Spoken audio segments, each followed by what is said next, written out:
जीवन में सफलता पाना है तो जरूर सुने ये प्रेरणादायक कहानी। विश्वास की ताबीज। एक बार की बात है, एक प्रसिद्ध संत महात्मा का एक गांव में आगमन हुआ। संत महात्मा के आने का समाचार एक दूसरे से होते हुए पूरे गांव में फैल गया। गांव के बहुत सारे लोगों ने उन संत महात्मा के दर्शन किए और अपनी अपनी समस्या बताते हुए उनसे मार्गदर्शन लिया। उसी गांव में एक रमेश नाम का युवक रहता था। वह बहुत मेहनती था। उसके पिता का गुड़ का व्यवसाय था। रमेश पूरा दिन गुड़ की भेली तैयार करने में जुटा रहता था और बीच बीच में ग्राहकों को भी निपटाता रहता था। और पिता लेन देन का सारा हिसाब किताब संभालते थे। इतनी मेहनत करने के बाद भी रमेश को उसके पिता ने काम का क्रेडिट कभी नहीं दिया।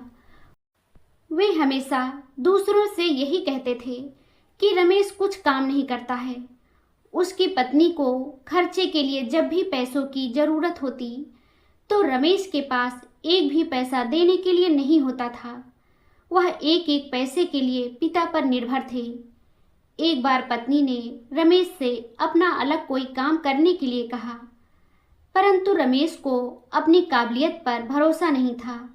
वह हमेशा शंकित रहता था कि वह अपने काम में सफल होगा या नहीं।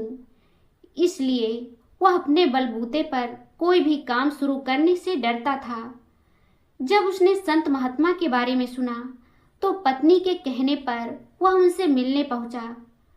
उसने संत महात्मा को अपनी नाकामियों के बारे में बताया। संत ने कहा, मैं तुम्हारे लिए एक ताबीज बनाकर दूंगा, तुम मेरे पास कल आना। अगले दिन रमेश फिर से संत महात्मा जी के पास पहुंचा। संत ने कहा, पुत्र, तुम्हारी समस्या का हल इस ताबीज में है। इसमें कुछ मंत्र लिखे हुए हैं और इसे सिद्ध करने के लिए तुम्हें एक रात के लिए किसी शमशान में रुकना होगा। शमशान का नाम सुनते ही रमेश का चेहरा पीला पड़ गया। वह बहुत घबरा गया। कहने लगा, मैं रात भर किसी शमशान में अकेला कैसे रहूंगा, डर लगेगा। संत ने समझाया, पुत्र, घबराओ मत। यह कोई साधारण ताबीज नहीं है। यह तुम्हें हर संकट से बचाकर रखेगा। रमेश को बात समझ में आई और उसने हिम्मत करके किसी तरह पूरी रात शमशान में बिताई। सुबह होने पर वह फिर से संत महात्मा के पास पहुंचा और उन्हें धन्यवाद दिया और फिर रमेश अपने काम में लग गया। इस घटना के बाद से रमेश में काफी बदलाव आया। उसने गुड़ का होलसेल का काम शुरू किया। अब वह जो भी काम करता उसमें सफल होता और हमेशा यही सोचा करता था कि ताबीज के कारण ही वह कामयाब हो रहा है। करीब इसी तरह एक साल बीत गया। एक साल बाद फिर से उस गांव में उन संत महात्मा का आगमन हुआ। जैसे ही रमेश को महान संत के आने का पता चला, वह तुरंत दर्शन के लिए पहुंच गया और उनके दिए हुए उस ताबीज का खूब गुणगान करने लगा।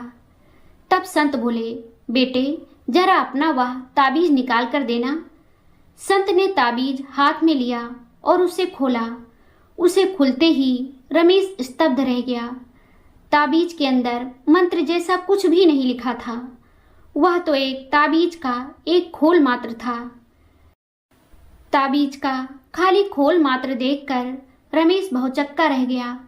अरे, यह तो मामूली ताबीज है, फिर इसने मुझे इतनी सफलता कैसे दिलाई?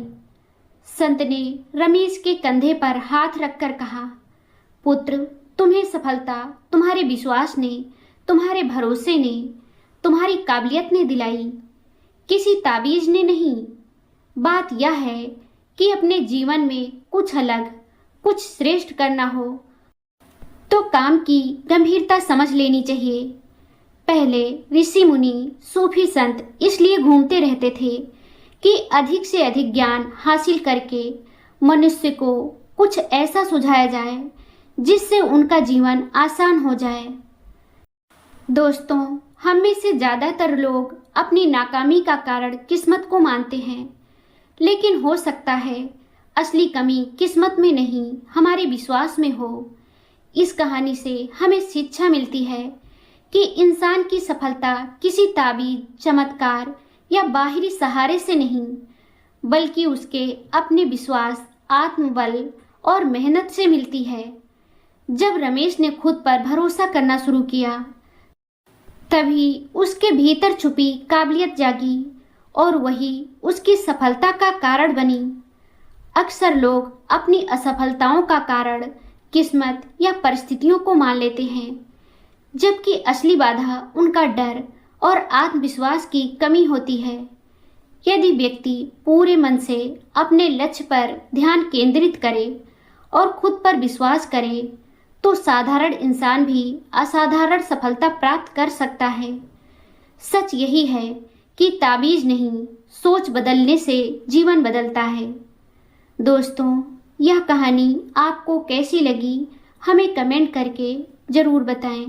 अगर आपको ये कहानी पसंद आई हो तो लाइक ज़रूर करें, शेयर करें और चैनल को सब्सक्राइब करना ना भूलें।